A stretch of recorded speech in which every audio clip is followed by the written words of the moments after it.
और चलिए अब आपको सीधा ले चलते हैं जूनागढ़, जहां पर प्रधानमंत्री नरेंद्र मोदी रैली को संबोधित कर रहे हैं। सिर्फ और सिर्फ पैसा लूटने के लिए सत्ता में आती है।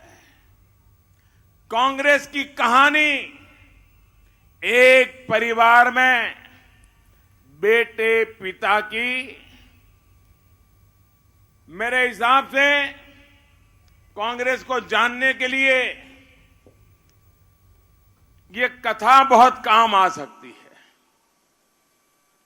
एक परिवार में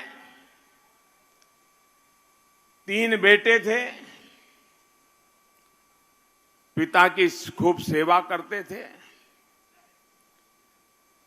मन से तो नहीं करते थे, लेकिन धन की लालच में करते थे।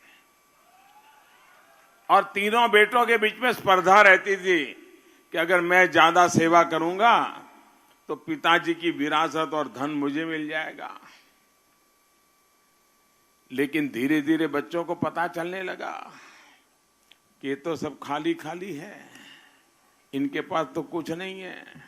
खुद ने अपनी मौज मजा के लिए लुटा दिया है।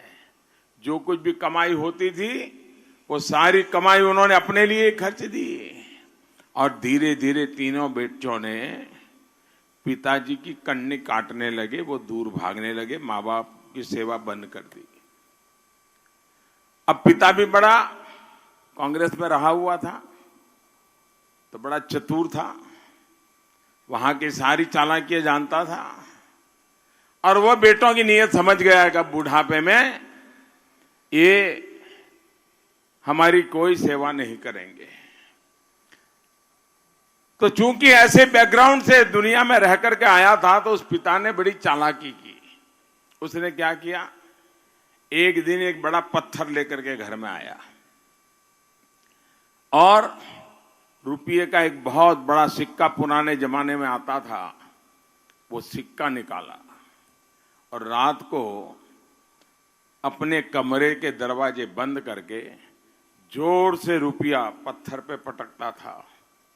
आवाज आती थी, बोलता था 1, फिर दोबारा पटकता था 2, 3, 5 हजार, 5,000, 10,000।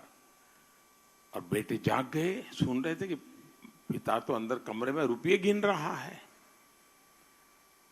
तो तीनों बेटों में भ्रम हो गया कि पिता के पास जरूर पैसा होगा, और इसलिए तीनों बेटों ने फिर से सेवा शुरू कर दी। और जब अंतकाल आया तो पता चला कि एक ही रुपयों को बार बार बजा करके ये हमें मूर्ख बना रहा था। ये कांग्रेस पार्टी भी ऐसी है, उसके झोले में कुछ नहीं है। ऐसे झूठे वादे करके, अंधेरे में झूठे वादे करके वो गरीबी हटाओ का नाम एक सिक्का बार बार पिटती रहती है। देश सुरक्षित रहेगा, देश में सुविधा और समृद्धि तभी और बढ़ पाएगी जब देश सुरक्षित हो।